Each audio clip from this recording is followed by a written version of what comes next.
কোটা আন্দোলনকারীদের সঙ্গে আলোচনায় বসতে চান প্রধানমন্ত্রী শেখ হাসিনা। সকালে পেশাজীবী সমন্বয়ক পরিষদ নেতাদের সঙ্গে বৈঠকে তিনি বলেন, শিক্ষার্থীদের জন্য গণভবনের দরজা খোলা।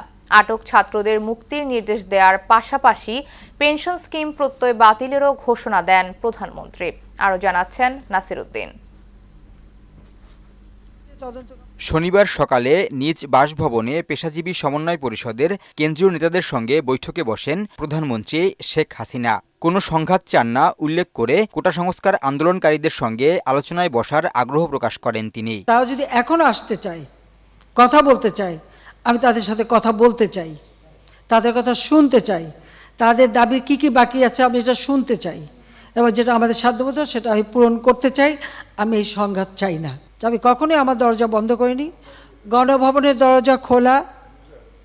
যখনই এই আন্দোলনকারীরা কথা বলতে চায়, আলোচনা করে সমাধান করতে চায়, আমি তাদের সাথে নিজেই বসতে রাজি। আলোচনা করতে পারে, দরকার হলে তাদের গার্জিয়ানদের নিয়েও আসতে পারে। কয়েকদিনের ঘটনার সুষ্ঠু তদন্তে বিচার বিভাগীয় কমিশন করা হয়েছে জানিয়ে নির্দোষ শিক্ষার্থীদের মুক্তির নির্দেশ দেন প্রধানমন্ত্রী শেখ হাসিনা। আমি চাই যারা এর সঙ্গে জড়িত, সে যেই হোক, সে পুলিশই হোক বা অন্য যে কেউ হোক,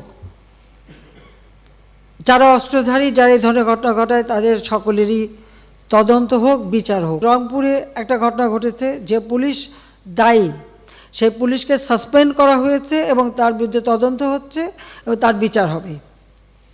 ইতিমধ্যে কিন্তু সেই পুলিশ, রংপুরের যে হত্যাকাণ্ডটা, তাকে কিন্তু সাসপেন্ড করা হয়েছে। অ্যারেস্ট যারা করা হয়েছে তাদের মধ্য থেকে যারা ছাত্র ছিল, পরীক্ষার্থী, তাদের সবাইকে কিন্তু জামিন দিয়ে ছেড়ে দেওয়া হয়েছে।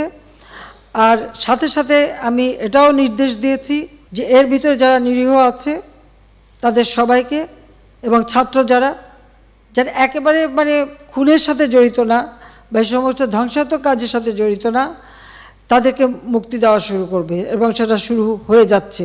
বিশ্ববিদ্যালয়, স্বায়ত্তশাসিত ও সরকারি প্রতিষ্ঠানে প্রস্তাবিত পেনশন ব্যবস্থা বাতিলের ঘোষণাও দেন সরকার প্রধান। সার্বজনীন পেনশন ব্যবস্থায় অংশগ্রহণের বাধ্যবাধকতা বাতিল করে দিয়েছি। নাসির উদ্দিন, মোহনা সংবাদ, ঢাকা।